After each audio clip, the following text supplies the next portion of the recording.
Gente, estamos começando a nossa conexão na live de hoje sobre Páscoa, um novo momento, nova possibilidade de reconexão, de reconstrução, acima de tudo. Estou aí já esperando vocês. Algumas pessoas, já está começando a pintar gente legal aí. Pessoal de Portugal está entrando. Páscoa, um momento para reconstrução. Olha o Carlos Stringhetti, que bacana.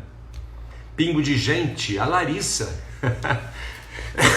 Larissa entrou. E aí, gente, vamos chegando para a gente poder começar a bater esse papo sobre esse momento.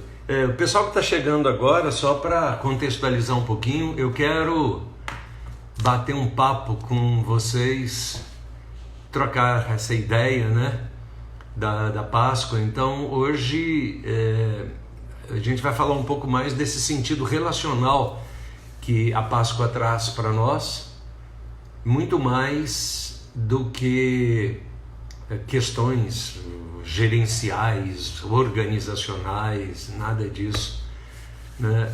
Eu quero tratar um pouquinho com vocês sobre esse significado da Páscoa do ponto de vista da transformação, da superação, do renascimento, da passagem, né? E tudo que ela traz para nós. Meu primo Ricardo Campos, lá de Portugal, coisa boa. Ricardo, um beijo para você, para todo mundo. Feliz de vê-los e torcendo para que passe esse momento que estamos vivendo mundialmente, né? Bacana, né? A Renata, que legal, estamos aí chegando.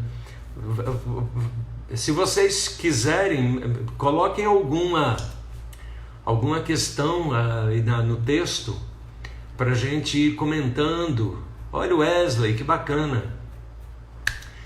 Valeu, Wesley. Coloquem aí alguma coisa que vocês queiram. Eu quero tratar hoje do sentido bem simbólico do que essa semana representa no que diz respeito à nossa história. E a história desse momento chamado Páscoa. Olha aí lá, Balzani, que bacana, ela está sempre aqui. Oi, ela foi minha aluna, né, Ayla? Bacana. Fico feliz de vê-la aqui. O Elcio, que bacana.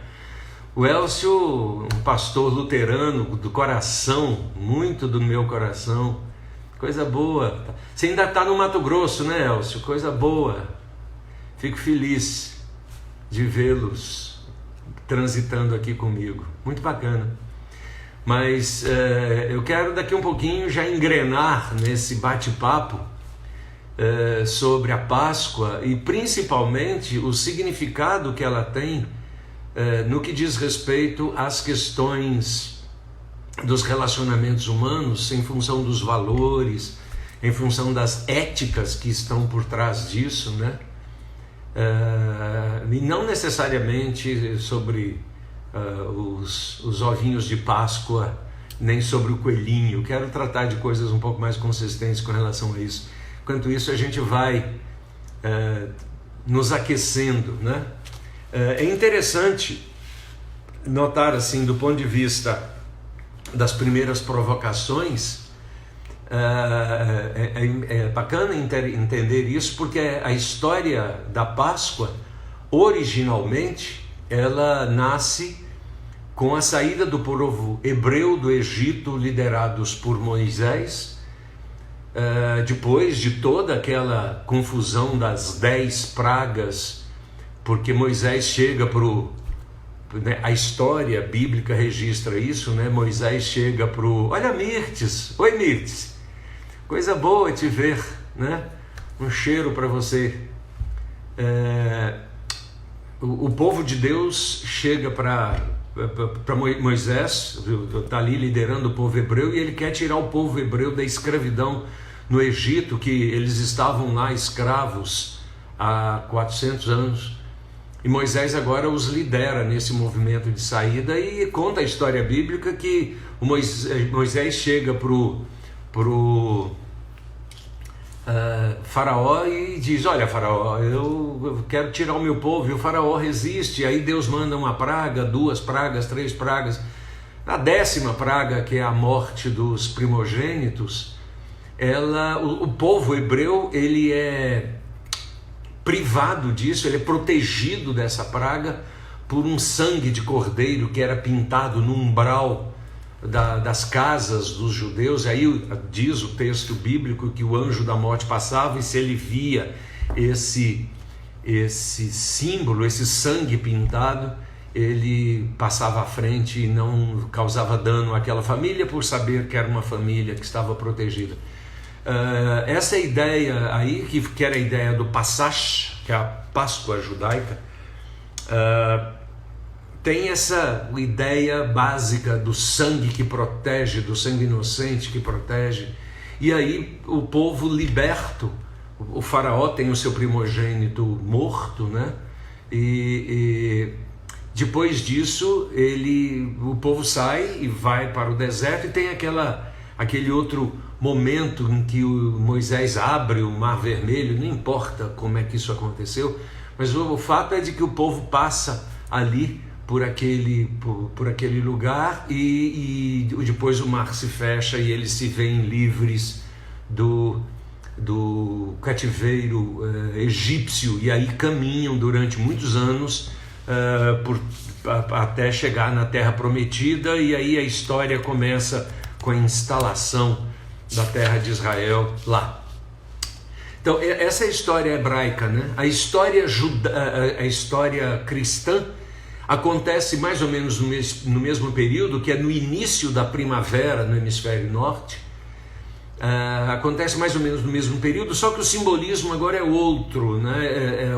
O simbolismo é da morte e da ressurreição de Jesus.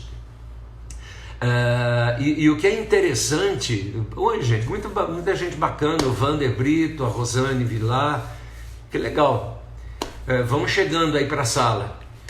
Muito bem, o simbolismo judaico é diferente do simbolismo cristão. O simbolismo cristão refere-se à morte de Jesus, né? E o que eu queria trazer para você sobre a Páscoa como momento de reconstrução é exatamente essa ideia, né? A ideia fundamental é a ideia de que tudo morre para renascer. E esse processo cíclico de morte e renascimento representa, do ponto de vista da inteligência dos relacionamentos, representam vários princípios que a gente precisa começar a compreender para compreender a Páscoa no sentido amplo.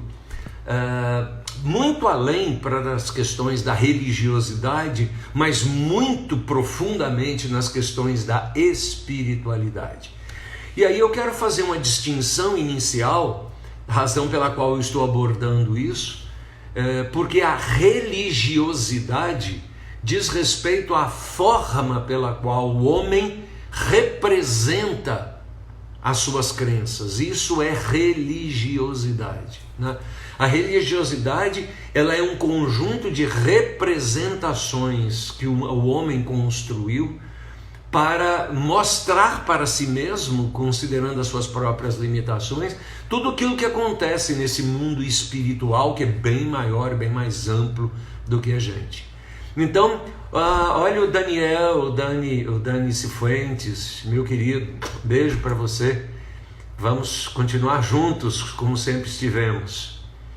Então, essa questão da Páscoa como momento de reconstrução, ela está fundamentalmente centrada nessa morte que ressurge, que renasce para a reconstrução de um novo mundo, né? Vamos trabalhar um pouquinho sobre isso. Primeira coisa, para além das questões religiosas, e eu quero tomar muito cuidado com relação a isso, porque a minha fala não se conecta necessariamente com nenhuma orientação religiosa, mas pretende se conectar com uma profunda orientação na espiritualidade.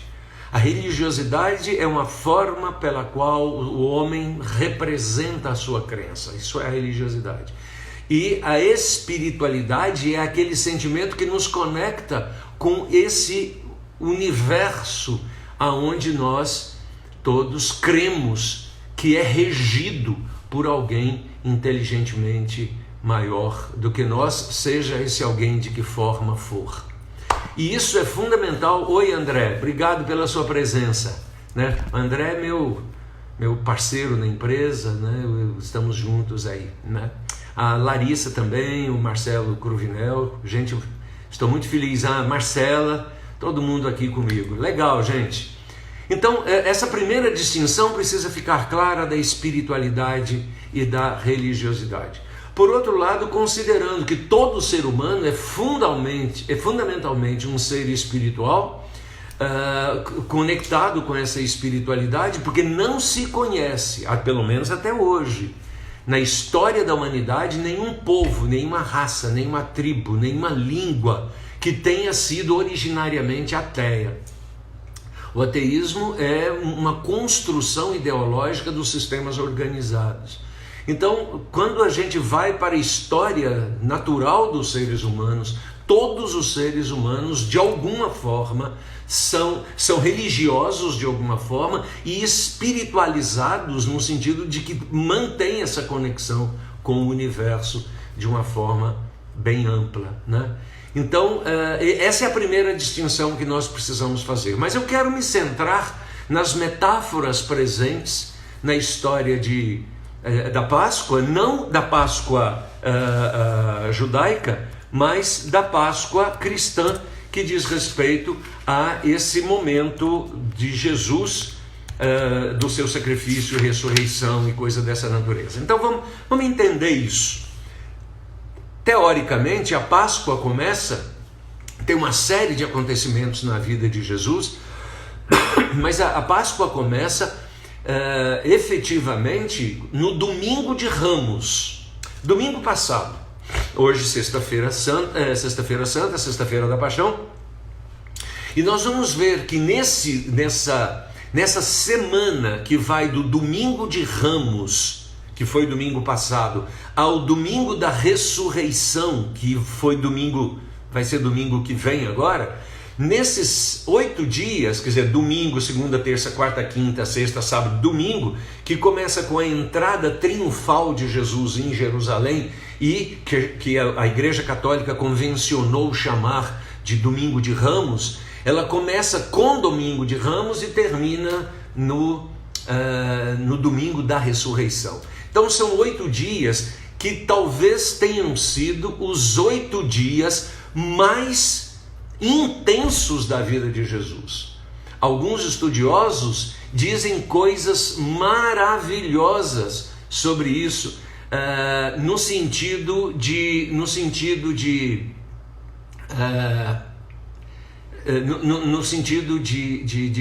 dizer que toda a história de Jesus, ela é dividida em 3 grandes momentos. O primeiro momento é o momento da sua morte até os 12 anos, mais ou menos, né?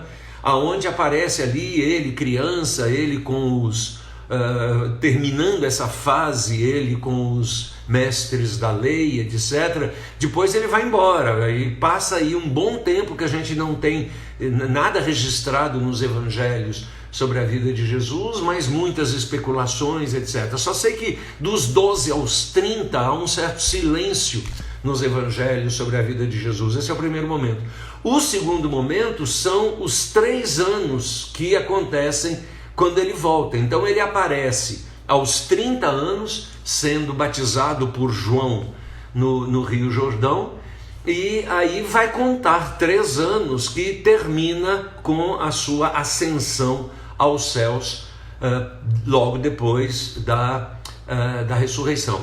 Então tem a primeira fase, que é dos 0 aos 12 anos, tem uma fase aí que a gente não sabe nada, dos 12 aos 30, aí vem a segunda fase, que é dos 30 aos 33, e a terceira fase, que é a última semana, que é essa semana que vai do dia do domingo de Ramos ao domingo da ressurreição. E aí tem coisas interessantíssimas acontecendo. Estas coisas interessantíssimas começam com a entrada triunfal de Jesus, chamado Domingo de Ramos, em Jerusalém. Corria a boca miúda, né? Todo mundo sabia que o Messias estava chegando, o rei que estava chegando, etc. E as pessoas ficam impressionadas com isso, e ao ficar impressionadas com isso, elas percebem Jesus montado num jumento, entrando em Jerusalém, e eles, para homenagear aquele rei, para eles, colocam ramos de palmeiras ali no chão, suas roupas, etc. E o jumento vai passando ali por cima, e é essa entrada triunfal. E é interessante que as pessoas achavam que ele ia se dirigir ao palácio para derrubar Herodes, derrubar as autoridades da época, e na verdade ele vai ao templo, né? O que mostra, em primeiro lugar, uma outra dimensão da Páscoa. A Páscoa não está ligada ao modo de governo pelo qual as nações do mundo são governadas. E esse é o primeiro princípio, né? O primeiro princípio dessa entrada triunfal de Jesus em Jerusalém mostra que a nossa vida muitas vezes é construída em cima de um pseudo-triunfo. Um triunfo que as pessoas estão atribuindo a nós, ou que elas gostariam que nós representássemos para elas, e elas criam um certo vínculo com a gente. Então isso acontece lá. Então olha só que coisa maluca. A mesma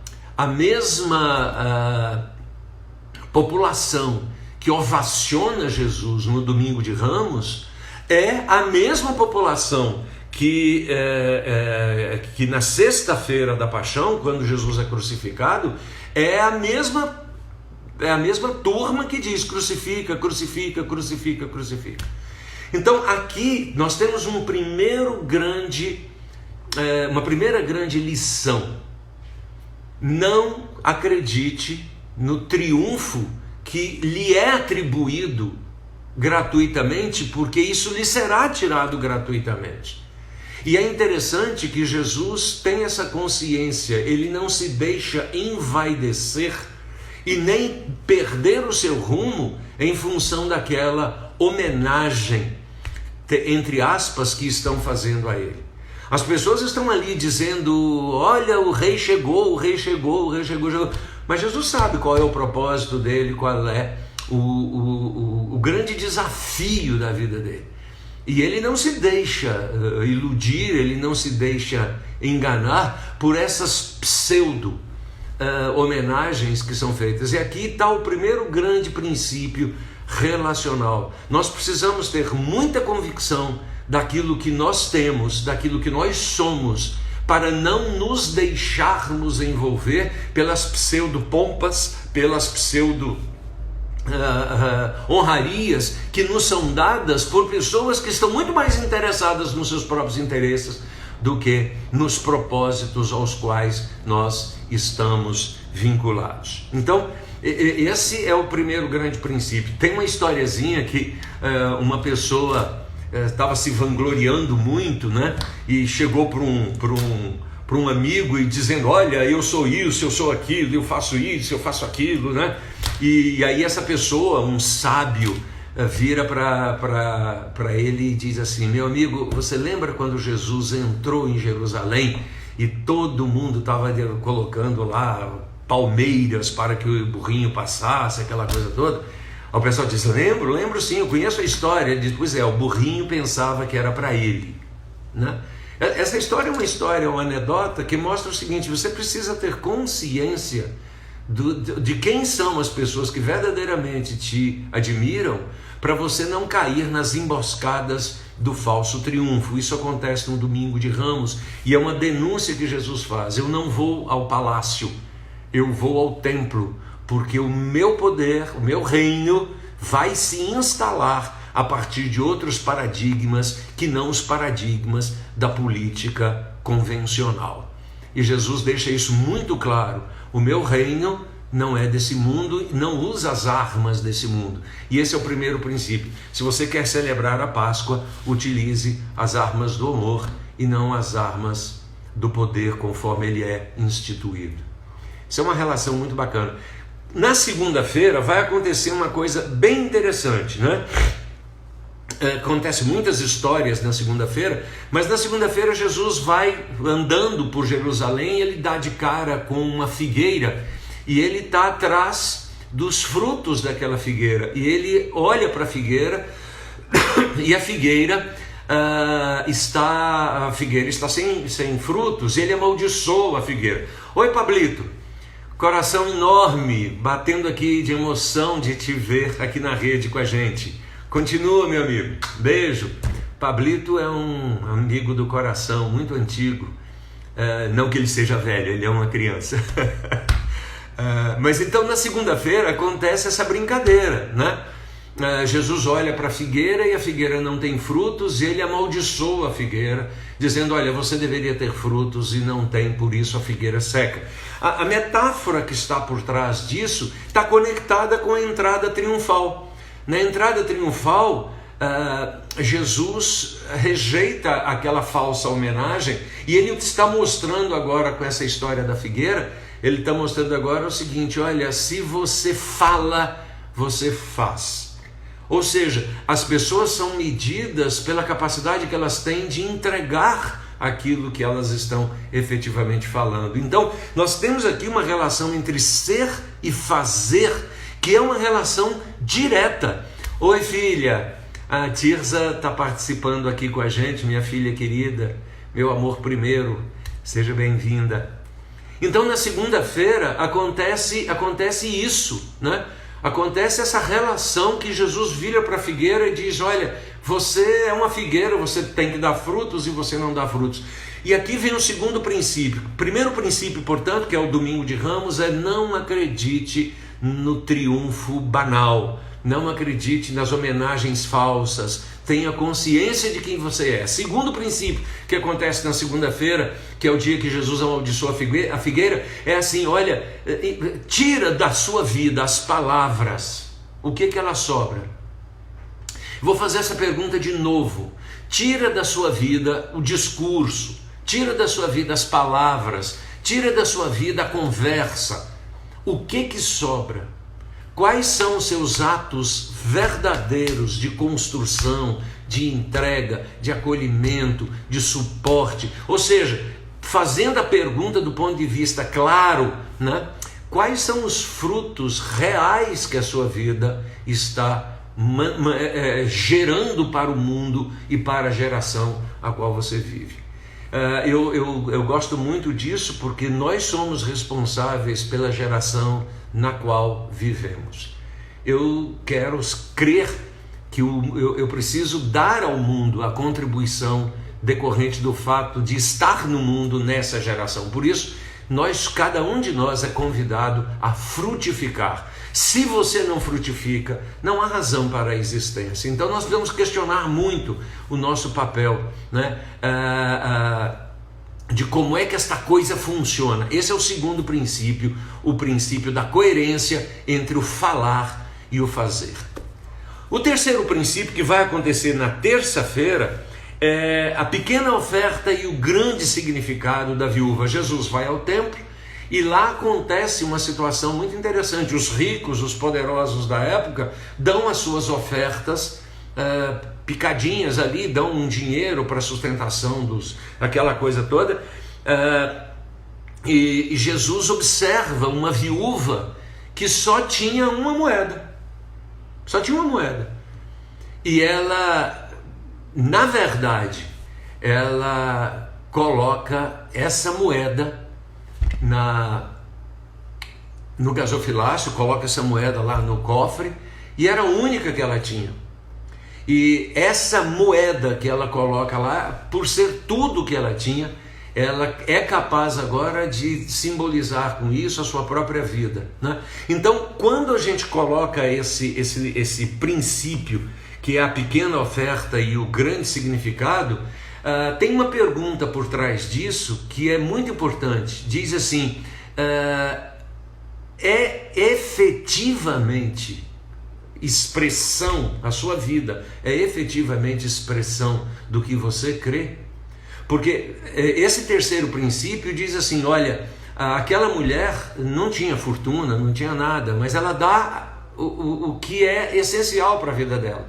Do ponto de vista metafórico, ela está dizendo, olha, eis aqui a minha vida pronta para ser usada, e eu acredito tanto nisso, que eu acredito, que eu prego, que eu falo, eu acredito tanto nisso, que a minha vida está a serviço disso, né? Então, o grande desafio nosso é, estamos atuando aqui para que através da nossa vida sejamos fontes inspiradoras para as outras pessoas e sejamos capazes de nos inspirar com as outras pessoas no sentido de construir uma sociedade mais amiga, mais fraterna, mais isso. E por isso estamos aqui. Ou seja, estamos aqui pelo simples fato de que temos um legado a deixar, né? Às vezes as pessoas me perguntam, Homero, qual é o seu legado? Eu digo, eu sou um professor, né? Eu nasci para ser professor. Não importa o que eu esteja fazendo, não importa onde eu estou fazendo, não importa absolutamente nada, eu sou professor. O meu mistério é aprender. Então veja, ser professor é muito mais aprender com aquelas pessoas a quem eu posso orientar e co-atuar com elas. É muito mais nesse sentido do que assumir a pretensa cátedra do poder dos oráculos, etc. Então, veja, isso define as nossas profissões, né? O médico é aquele indivíduo cujo legado é a paixão pela saúde. O advogado é aquele indivíduo cujo legado é a paixão pela justiça, né? O artista é aquela pessoa cujo legado é a paixão pela beleza. O engenheiro é aquela pessoa cujo legado é a paixão pelas estruturas, pelas forças, pelas combinações de vetores, etc. Esse é o grande legado que cada um de nós tem que fazer. Não é a profissão que define quem eu sou, mas quem eu sou determina o que eu faço. E isso faz toda a diferença na vida. Eu não sou professor para ganhar dinheiro, eu não sou advogado para ganhar dinheiro, eu não sou médico para ganhar dinheiro. Eu ganho dinheiro com estas coisas, mas eu sou aquilo que o meu coração palpita e eu sou independente de qualquer coisa. Esse é o grande desafio, esse é o grande legado. E é isso que aquela mulher está ensinando. Ela está dizendo, olha, eu acredito nisso. E o testemunho disso é a minha fé. É capaz de aquilo que eu acredito e as bênçãos que o Senhor traz para a minha vida são capazes de me sustentar muito mais do que a falácia desse dinheiro. E ela acredita nesse sustento e demonstra isso, né? Esse princípio é a questão do compromisso com aquilo que a gente crê. E essa é a história da pequena oferta, da terça-feira. Na quarta-feira acontece o dia cruel, que é a questão do sofrimento, da perseverança, da superação. É o dia que Jesus vai ao Getsêmani e ele vai orar. Uma das noites que ele está indo ao Getsêmani orar. Esse princípio, que é o princípio daquilo que a gente chama de dia cruel, que acontece na quarta-feira, é quando todo o desenrolar da tragédia começa a acontecer. É quando Jesus começa a viver o seu calvário efetivamente, né?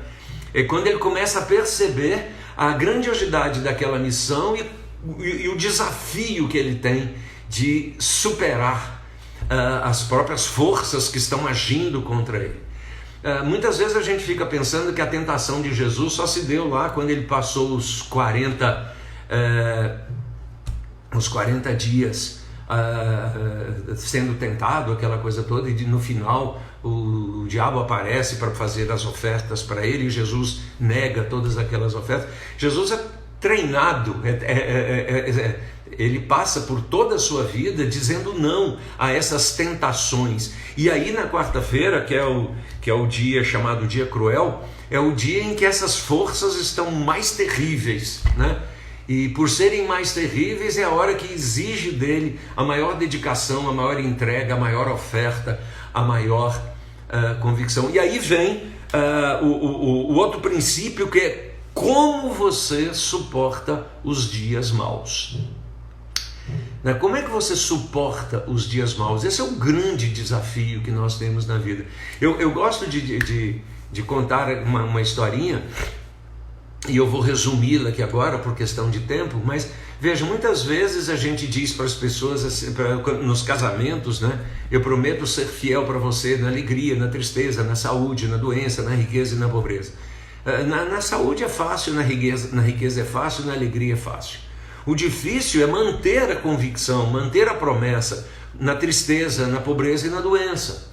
É isso que eu estou chamando do dia de angústia. Então a reflexão que a Páscoa nos traz é como é que você enfrenta os dias maus. Como é que você enfrenta os dias ruins? Como é que você enfrenta essa pandemia que nós estamos vivendo hoje? Como é que você está enfrentando isso, né? Com galhardia, com superação, com aprendizagem, ou você está vivendo isso com reclamação, com questionamento? Não que essas coisas não nos aconteçam, mas o problema não é o que acontece, é o que eu faço com o que acontece. E aí, quando eu me desafio à percepção disso, a Páscoa é o grande desafio que eu tenho na minha vida, de saber que houve alguém em quem eu creio que foi capaz de, com galhardia, enfrentar todas essas forças tenebrosas do mundo para poder manter-se fiel ao seu propósito, ao seu desafio, né? Então, no dia cruel, no dia tenebroso, né, que foi a quarta-feira, que a gente chama aqui de dia cruel, que é o dia do início da angústia, nos prepara para a quinta-feira, que foi ontem. A quinta-feira acontece muita coisa, mas eu quero destacar 3 coisas. Acontece na quinta-feira a última ceia, o lava-pés e a traição. Esses 3 fenômenos que acontecem na quinta-feira mostram o seguinte: Jesus reúne com os seus discípulos, a quem ele agora chama de amigos, e aí Jesus introduz um conceito de amizade que é muito bonito, né? Ô Davi Raiol, meu grande amigo, que coisa boa, né? Feliz com isso, né? Da sua presença aqui. A tiazinha contribuindo com a resiliência e abertura. É isso mesmo, né? Essa questão de resistir heróica e bravamente, sabendo que a esperança é sempre algo que está ao nosso alcance e nós chegamos a ela, né? E ela nos move. O Pablito estava comentando recentemente, há pouco aqui na rede, de que o legado é a nossa trajetória de vida, e é isso mesmo, né? Essa coisa que nos inspira, e Jesus é uma inspiração a partir de tudo isso, e notadamente nessa última semana. Então ele enfrenta o dia negro, o dia terrível, o dia cruel, o dia da angústia. Ele enfrenta isso com o propósito, com a serenidade de quem sabe que a vitória lhe será dada. E então nesse processo agora, na quinta-feira, acontece a última ceia. Eu gosto muito da última ceia, porque veja, Jesus sabe que ele será traído, sabe quem é o traidor. O traidor tem nome, endereço, CPF, telefone, WhatsApp, internet, tem Instagram, tem Facebook. Ele sabe tudo sobre o traidor. Mas ele entende que aquilo faz parte do processo da vida dele e ele come com esse cara. Ele come com esse cara. Jesus faz aí uma diferença que eu acho significativa para a gente refletir na Páscoa, que é a diferença entre ingenuidade e inocência. Nós somos desafiados a sermos inocentes, mas não somos desafiados a sermos ingênuos. Jesus mantém a sua inocência durante toda a sua vida. Ele não se vincula a nenhuma relação tortuosa, nenhuma relação esquisita, nenhuma relação mais ou menos. Jesus mantém-se fiel, é o preto no branco, é o sim, sim, é o não, não, é a palavra verdadeira, é o coração aberto, é a alma jorrada, né, com clareza e pureza. Mas ele sabe que no grupo daqueles a quem ele abraça, beija e ama, existe alguém que vai traí-lo. Eu não vou discutir as razões da traição. Eu não vou discutir isso, eu vou simplesmente dizer que ele sabe. E ele se coloca diante disso não como alguém ingênuo, mas como alguém que não quer carregar uma culpa que não é dele, porque ele sabe qual é o seu propósito, não é? Então veja, quando eu diferencio inocência de ingenuidade, eu também diferencio criancice de infantilidade. O ato de ser criança é o ato de expor a pureza, de expor a espontaneidade. Mas a criancice é quando eu infantilizo as coisas. Então eu não sou chamado a infantilizar as coisas, nem a minimizá-las, mas eu sou chamado agora a manter um coração de criança, um coração espontâneo, um coração puro. Eu vejo isso com os meus netos, né? Eles às vezes têm brigas, eu olho para aquilo e digo, meu Deus do céu. 2 minutos depois eles estão se beijando, se abraçando, etc. E aquilo passou. Isso é ser criança, é não superpesar coisas que são transitórias na nossa vida. E Jesus consegue dizer isso na ceia. Ele reúne as pessoas e diz, olha, vivam assim. Vivam em comunidade, vivam em integridade, façam das diferenças possibilidades e não ameaças. Estejam conectados com aquilo que nós aprendemos durante a vida inteira. Estejam conectados com o amor, com a fraternidade, com a superação, com o apoio recíproco. Estejam conectados com isso. Algumas tragédias acontecerão, mas as tragédias serão infinitamente menores do que os benefícios e as bênçãos que estão prometidas para você. Então, com que galhardia você enfrenta isso? Então, Jesus na ceia, ele desafia-nos a entender a humanidade na sua total diferença uns com os outros, mas que estejamos juntos naquilo que nos une e não invocando as separações. Pessoas efetivamente saudáveis são pessoas que buscam razão para estarem juntas. Pessoas adoecidas são pessoas que procuram razão para nos separar. Então, o que Jesus faz ali, ele sabe que existe um Judas na história, mas ele procura as razões para dizer àquelas pessoas, fiquem juntos, é isso que os trará a paz e o sucesso no futuro, considerando o sucesso do ponto de vista bíblico. E olha que coisa interessante nesse princípio, ele faz isso lavando os pés também dos discípulos. Ele diz, olha, eu que sou o Senhor de vocês, estou aqui para servi-los, vocês também devem servir uns aos outros. Então é interessante o tanto que Jesus abre mão desse poder que as pessoas querem atribuir a ele, e ele lava os pés.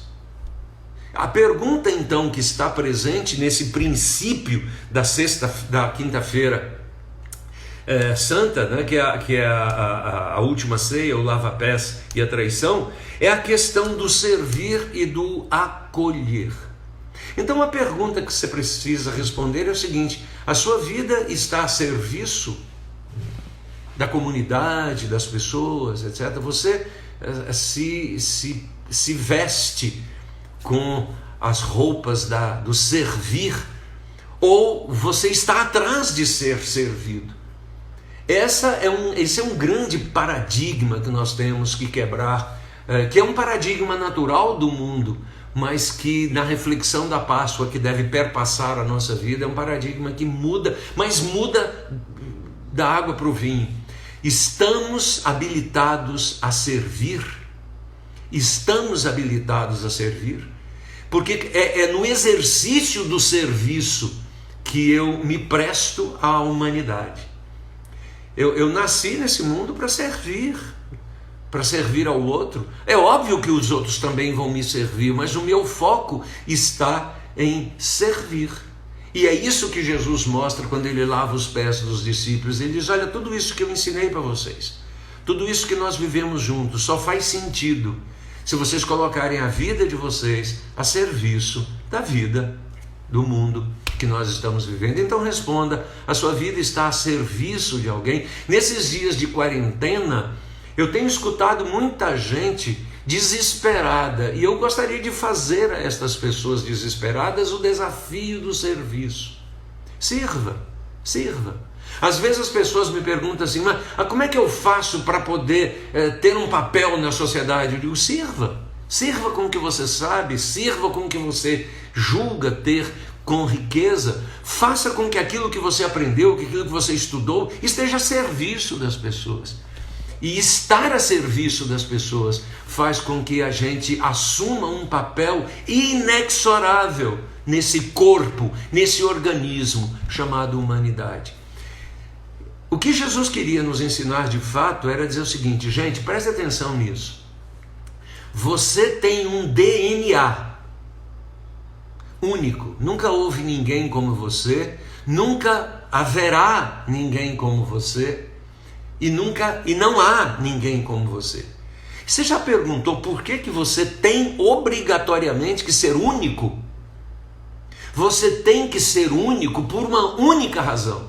Se você não desempenhar o seu papel, ninguém vai fazê-lo por você.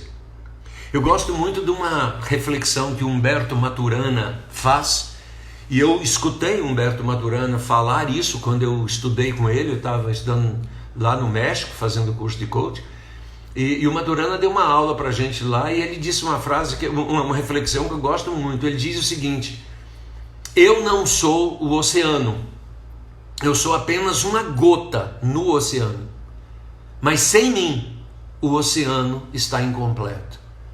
Olha que coisa bonita, eu não sou o oceano, mas sem mim o oceano está incompleto.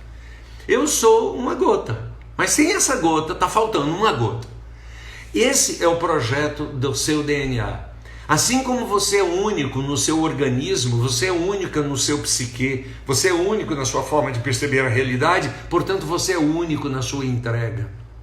Por isso não é a igualdade que é maravilhosa, mas a diferença, porque é no conjunto das diferenças que nós tecemos o mosaico maravilhoso chamado humanidade. É isso que Jesus nos ensina. Mas depois que ele sofre, e esse é o princípio da quinta-feira, nós chegamos hoje, sexta-feira da Paixão, que é o dia da crucificação. E nesse dia Jesus é julgado, que acontece todas aquelas coisas, e ele é crucificado. Pilatos manda crucificá-lo, lava as mãos, ele é crucificado agora e carrega a sua cruz até o Calvário.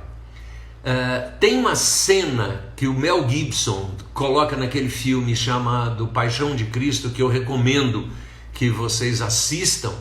É um filme pesado, denso, mas que de uma lindeza do ponto de vista disso.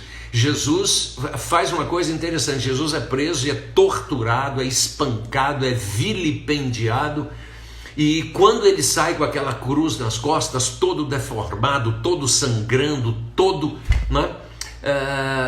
Ele sai andando, e o Mel Gibson, com a sua delicadeza poética como diretor, ele coloca Maria numa situação interessante, porque Maria não consegue ver a Jesus, porque a multidão está ali cercando, e Maria vira-se para João e diz assim: João, eu preciso vê-lo, eu preciso ver meu filho.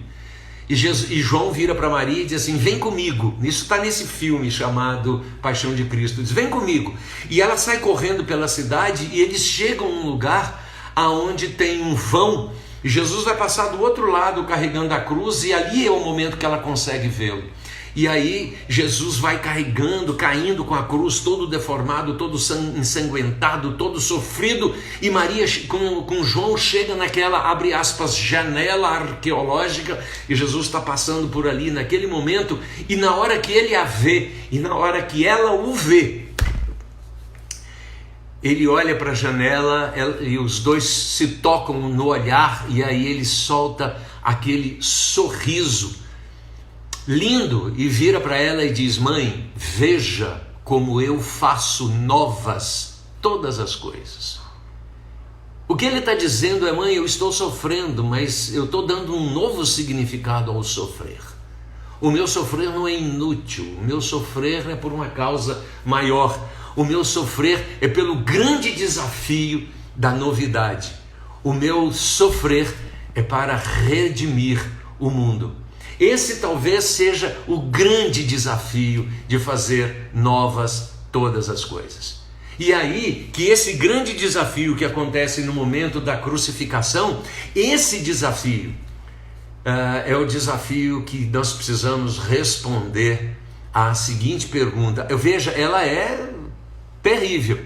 A pergunta é assim: você está disposto ou é capaz de morrer pelo que você crê? Aqui, a lição da crucificação é essa: aquilo que eu creio é maior do que a minha própria vida. As minhas convicções e as minhas devoções estão colocadas diante de alguma coisa que é infinitamente maior do que eu. Então essa é a pergunta: você é capaz disso? Aí está o desafio da crucificação. Mas vem o princípio do sábado, que acontece amanhã. Jesus é crucificado, morto, tiram-no da cruz e levam lá para o sepulcro, onde ele vai ser, depois de morto e de cuidado das coisas, ele vai ser agora enterrado, e é enterrado, e o governo romano manda colocar lá alguns guardas para vigiar o túmulo, para que ninguém roube o corpo, aquela história toda que vocês conhecem, etc. Mas aí tem um princípio. O princípio que está por trás dessa cena é o seguinte: você está velando coisas que já não fazem mais sucesso, que já não tem mais interesse, que já não tem mais valor. Morreu, acabou, está lá. Não precisa ficar guardando aquelas coisas que já não fazem mais sentido. Ou seja, aquilo que precisa ser enterrado, deixa lá quieto. Ou seja, não guarde esforços, não guarde corações para venerar o que morreu. O que morreu está morto. Deixa os mortos cuidarem dos seus próprios mortos. O nosso coração tem que estar agora na esperança da ressurreição. E era isso que Jesus queria ensinar para as pessoas. Olha, eu vou morrer. Mas a ênfase que Jesus dá na sua Páscoa não é na sua morte exclusivamente, é na esperança da ressurreição. Ele diz: eu vou morrer, e eu estou consciente disso, mas a morte não é o fim. Eu vou ressurgir, e vou voltar, e as coisas vão acontecer. Então ele agora sai da sexta-feira da paixão e caminha para o domingo da ressurreição. O grande desafio aí agora não é para nós cuidar das coisas que já passaram. As coisas que já passaram, passaram. Supere isso. Viva na esperança, viva na expectativa da novidade, viva na expectativa do novo dia, viva na expectativa do próximo passo. Mas viva na perspectiva da ressurreição. E aí está o grande desafio. Então no sábado nós temos esse princípio aí do cuidado com algo que já não precisa mais ter cuidado. Mas quando acontece no domingo cedo, Maria Madalena vai ao sepulcro para ver como é que estão as coisas. E chega lá, ele encontra o sepulcro aberto e tem a cena de Jesus conversando com Madalena, só que ela não sabe que é ele. E ela olha, vê o túmulo aberto, vê que não tem nada lá dentro, e ela vê ao lado uma pessoa que ela julga ser o jardineiro, e ela vira para ele e diz assim: Senhor, tiraram o corpo do meu senhor daqui, só sabe para onde o levaram, eu quero cuidar dele, etc. E aí era Jesus ressurreto, E Jesus vira para ela e diz aquela palavra carinhosa com que ele a tratava. Ele a chama Maria. Sou eu. E aí cai todas as fichas. E aí ela descobre: o Senhor ressuscitou. E ele diz: olha, vá e diga aos meus amigos que a Páscoa acabou, que o sacrifício acabou, que a morte acabou. Ela foi vencida e eu venci a morte para restaurar em vocês a esperança de um novo mundo. E aí eu ressurjo. E na ressurreição de Jesus, nós temos a grande proposta de um novo mundo. E aí a semana se inicia com a ressurreição.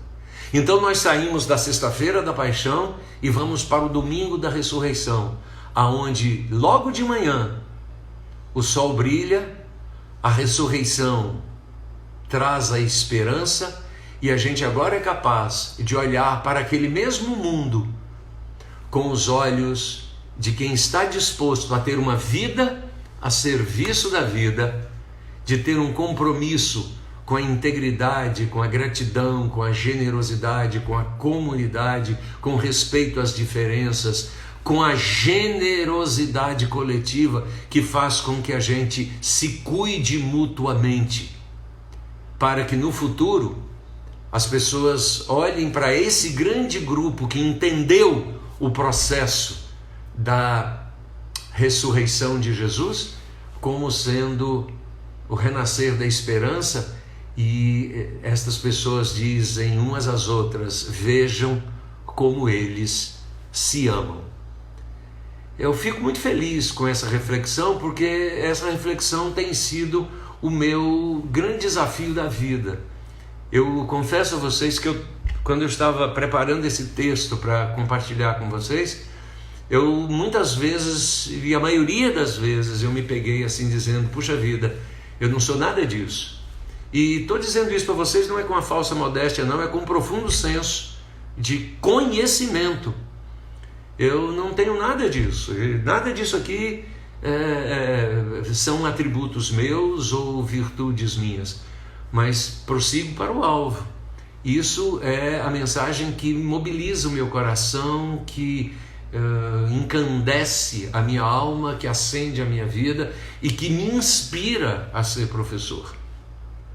Para além de todas as coisas que cremos ou que deixamos de crer, o meu grande desafio na vida é essa inspiração que Jesus me traz, pelo seu histórico de vida, pela natureza da sua mensagem, pela candura da sua vida, pela seriedade do seu propósito, pela imensidão dos horizontes que ele traz para nós, pela fidelidade que ele tem ao seu propósito, ao seu princípio, à sua missão, pela certeza absoluta que ele tem de que ele está fazendo a vontade do Pai.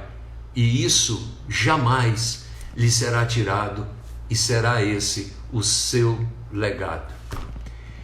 Esse é o meu grande desafio, essa é a forma como eu quero viver e essa é a forma como eu tenho procurado refletir nesses dias de domingo passado até agora, e refletindo sobre a semana da Páscoa, que é a semana que vai muito além das nossas pretensas filosofias sobre qualquer coisa que seja e que seguramente não tem nada a ver com chocolate. Gente, olha, um beijo enorme para vocês.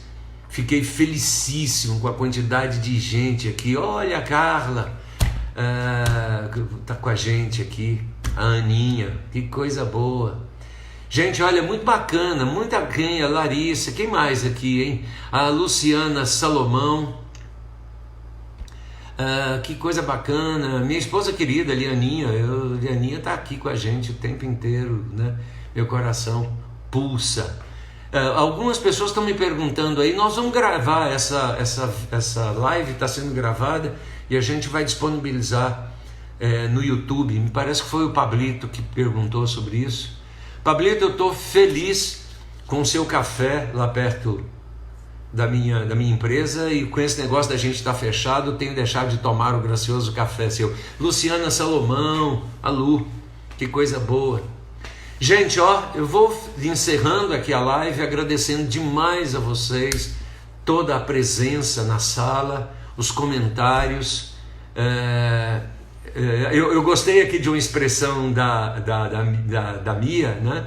Professor, olha, eu nem sempre concordo, mas como era maravilhoso lhe ouvir. Eu sei disso, né? Graças a Deus, a gente não é uma unanimidade, mas a gente é capaz de se amar a partir das diferenças. E eu fico feliz por você ter a liberdade de dizer, e eu acolho isso com o coração muito feliz, porque maior é a nossa amizade do que necessariamente as nossas concordâncias. Mas fica aí, Mia, um grande beijo para você. Janaína, né? Opa, que coisa bacana. Gosto muito dos comentários que algumas pessoas têm feito aí. Cristo veio para nos inspirar a ser melhores. É isso mesmo, a gente erra, cai, levanta. É isso aí. Gente querida, muito obrigado. Isso vai estar disponível no YouTube. E na semana que vem, na sexta-feira, às 3h30, exatamente no mesmo horário, eu vou fazer uma outra live para vocês. E a próxima live será Rubem Alves, Educação em Tempos de Confinamento. Eu quero falar sobre o Rubem Alves na próxima sexta-feira e eu queria que vocês me ajudassem, divulguem aí. Eu quero falar sobre o Rubem Alves porque eu não sei se vocês sabem, eu fiz o meu mestrado com o Rubem Alves, sobre o Rubem Alves, né? Eu comparei a obra do Rubem com a obra do Jean Piaget. E eu vou falar sobre isso na próxima sexta-feira, às 15h30, aqui no Instagram, tá? Então, gente, olha, um beijo para vocês, muito obrigado por todas as expressões de carinho, todo mundo que está aqui, puxa vida, que gente maravilhosa. E a gente volta a se falar sexta-feira que vem, às 15h30. Lembrando que toda quarta-feira, meio-dia, no Instagram e no YouTube, tem um vídeo meu de 8 minutos sobre um tema específico, sobre inteligência relacional. Vai lá, curte, assiste, me dê feedback. Eu estou aqui para aprender com vocês. Amo muito vocês todos. Um beijo, gente querida. Tchau. Estou encerrando. Olha o meu dedinho indo para encerrar. Encerrou.